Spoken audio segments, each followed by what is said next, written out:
उत्तराखंड, जिन्होंने बताया कि कल प्रधानमंत्री नरेंद्र मोदी का बिलासपुर में दौरा है। इसको लेकर तमाम तैयारियां पूरी की जा चुकी हैं और आपको बता दें कि मुख्यमंत्री विष्णुदेव साय भी खुद वहां पर तैयारियों का जायजा लेने पहुंचे थे। इस दौरान उन्होंने अधिकारियों को कई बड़े दिशा निर्देश भी दिए थे। वहीं ये भी बताया जा रहा है कि क्षेत्र की जनता को कई बड़े सौगातें पीएम मोदी के द्वारा मिल सकती हैं।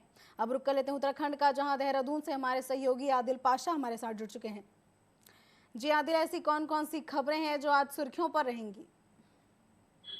देखिए कमलेश्वरी, बिल्कुल उत्तराखंड में क्योंकि सरकार के 3 साल हुए हैं, उसको लेकर लगातार सरकार अभी जश्न मना रही। 23 मार्च को उत्तराखंड के सरकार के 3 साल ये धामी सरकार के पूरे हुए हैं। आज भी अगर देखें तो उत्तराखंड के मुख्यमंत्री पुष्कर सिंह धामी देहरादून में अब से कुछ ही देर के बाद एक रोड शो में जी। शामिल हो रहे हैं, जो राज्य की उपलब्धि को लेकर के इन 3 सालों में राज्य सरकार ने क्या क्या किया है उसको लेकर के ये रोड शो का आयोजन किया जा रहा है। अभी अब से कुछ ही देर के बाद ये यहाँ सर्वे ऑफ इंडिया जो हाथीबड़ कला में, वहां से ये रोड शो शुरू होगा और तकरीबन 100 मीटर तक ये रोड शो रहेगा और उसमें मुख्यमंत्री के साथ साथ जो कैबिनेट मंत्री हैं गणेश जोशी, वो भी शामिल रहेंगे।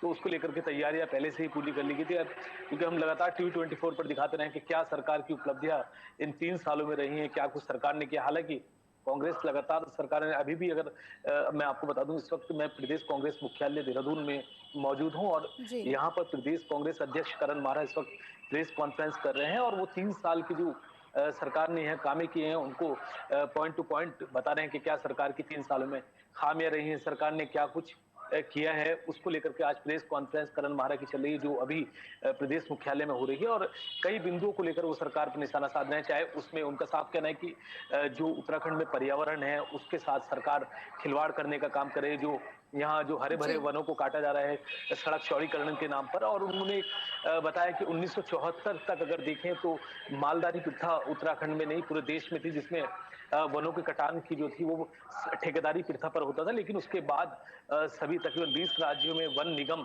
बनाए गए, जिसकी जिम्मेदारी वनों को सही तरीके से रखना था। तो उसको लेकर के भी ये निशाना साधना, उसके साथ साथ महिलाओं पर हो रहे अत्याचार को लेकर के भी प्रेस कॉन्फ्रेंस करण मारा कर रहे हैं और कई बिंदु जिनको लेकर प्रदेश अध्यक्ष लगातार सरकार पर निशाना साध।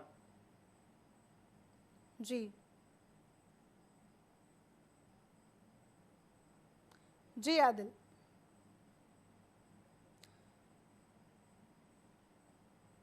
अलग जिलों से ले रहे हैं और उसके बाद आ जाएगी तो उस पर भी एक प्रेस कॉन्फ्रेंस जल्द ही करना।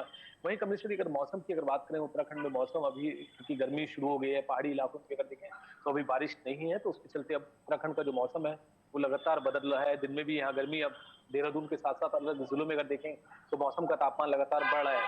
कमलेश्वर, एक और जो नजर सबकी जी। उत्तराखंड कैबिनेट विस्तार पर है, वो यही उम्मीद अब लगाई जा रही है कि नवरात्रों में किसी भी दिन उत्तराखंड मंत्रिमंडल का विस्तार हो सकता है। 3 नए चेहरों को उत्तराखंड का जो कैबिनेट विस्तार होगा उसमें जगह मिल सकती है। कई विधायक क्योंकि दिल्ली लगातार दौरे पर है और सब यही चाहते हैं कि इस बार कैबिनेट में उनको जगह मिले, तो कई ऐसे विधायक है, चाहे वो, क्योंकि उत्तराखंड में सिर्फ 2 मंडल है, कुमाऊं मंडल और गढ़वाल मंडल, तो दोनों मंडलों के विधायक अपनी अपनी पैठ लगाकर दिल्ली में डेरा डाले हुए हैं और सब यही कोशिश कर रहे हैं कि इस बार के मंत्रिमंडल में उनको जगह जरूर मिल जाए।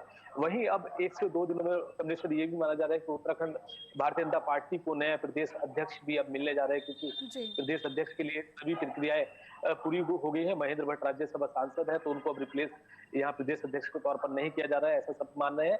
तो अब नए प्रदेश अध्यक्ष की ताजपोशी उत्तराखंड भारतीय जनता पार्टी को जरूर मिल जाएगी। कमलेश्वर जी बिल्कुल, उत्तराखंड की राजनीति में क्या काफ़ी कुछ हलचलें देखने को मिल रही है। अब आगे देखने वाली बात होगी कि किन नए चेहरों को मंत्रिमंडल में जगह दी जाती है। फिलहाल तमाम जानकारियों के लिए आपका धन्यवाद आदिल।